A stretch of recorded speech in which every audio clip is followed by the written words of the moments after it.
Yeah, there is a battle between good and evil, between every individual and themselves, you know, between what's right is right, it's Christ, and what's wrong is wrong, that's the devil. And I have to admit, doing right in my life and doing wrong in my life, but George... This was David Koresh when we first met him in an exclusive interview back in 1987. At the time, he was known as Vernon Howell, and he was involved in a deadly dispute for control of the Branch Davidian sect. Even then, his enemies were saying this self-proclaimed son of God was closer to Satan. George says you're a warlock and that you have the sign of an upside-down cross on your chest, and that's the sign of a warlock.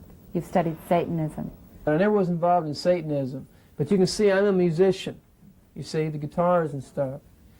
There was a time in my life where I was seeking after Christ and all that, and I had come to the end of my rope in life, and you know, what I did was that I took a 5 and dime store cross and all that, and I was there mounted with a candle, you see, and it fell on my chest. Back in November of 1987, 8 heavily armed Koresh followers in battle fatigues advance on a desolate church compound called Rodenville, just outside of Waco, Texas. They're met by a gun-toting preacher named George Roden. There's 2 or 3 of them over there in the house, and that's where I asked them who they were and what they wanted, you see. And so when they answered, they started shooting. So that was the answer I got from them. When the smoke clears, George Roden is rushed to the hospital with a flesh wound. The 8 suspects are rushed off to jail. The charge, attempted murder. More than a dozen high-powered guns and hundreds of rounds of ammunition are seized. It looks like a throwback to the days when Waco was known as Six-Shooter Junction. But as sheriff's deputies search the grounds, a bizarre tale of power and prophecy, greed and guns begins to unfold, with David Koresh at its center. Please, please, please, won't you listen? It's not what it appears to be. You didn't want to hurt anybody. Just let our old people free. 28-year-old David Koresh sang of a madman living in Waco, a song made more bizarre by what's happened in the last 2 days. At the time, he was describing George Roden, his rival, in a battle for the hearts and minds of a tiny religious sect called the Branch Davidian Seventh-day Adventists. David admitted leading the raid on Rodenville, but says it wasn't George's life he was after, just pictures of the dead person in this casket. Roden dug up the casket from an unmarked grave a year earlier and reportedly challenged David to a divine test. Both men would try to raise the woman from the dead. Whoever brought her to life was the true prophet. Whoever God was with was to resurrect this lady. This was a challenge he made to you? Yes. And so you hear something like that and you kind of go, well, not today, George, you know, and you just hang the phone up. You see what I'm saying? There's a madman living in Waco. He's bowing his knee to bear. Won't you help, Mr. Sheriff? We won't fail. David asked the sheriff to charge George for vandalizing a grave, but the sheriff said he needed pictures of the actual body.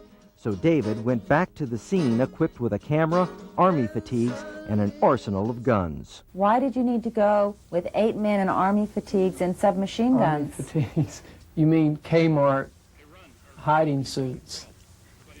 Submachine guns, we had no submachine guns. There was no automatic weapons.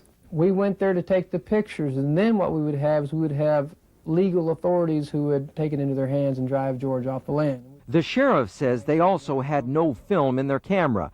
George believes the casket was a cover story, that they really came to bury him.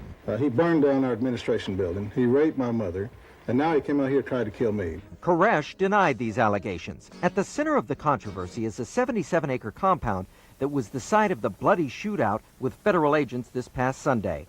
The compound, now called Mount Carmel, was originally named Rodenville and was founded in 1959 by George's parents as a home for the religious sect. George feels it is his by birthright, sort of divine mission. But David says George stole the compound from the people who built it, and he took his followers to just outside Palestine, Texas. There's a little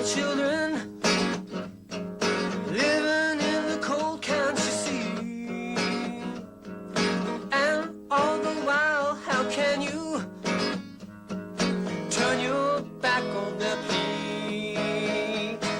There's people cold.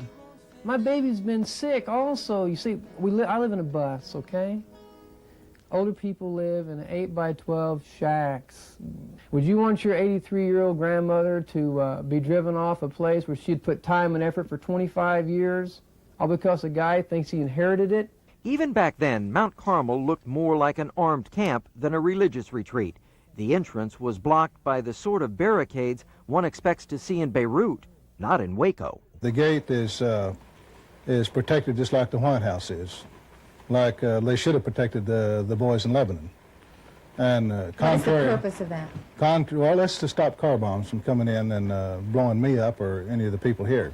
You expect these people to come back, It's just a matter of time.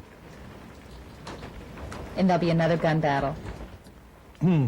I don't imagine they're coming with BB guns like they said they had before. And it don't look like this is BB gun action to me. Are you going to go back and take that property by force? The authorities have it in their hands, and that's where I'm going to keep it from now on. The bitter struggle between George Roden and David Koresh, which first brought David Koresh to national attention on a current affair, had a bizarre ending. The charges against Koresh and his followers didn't stick, and they were all freed and the charges dropped. I've never been in trouble my whole life. But David Koresh is in big trouble now.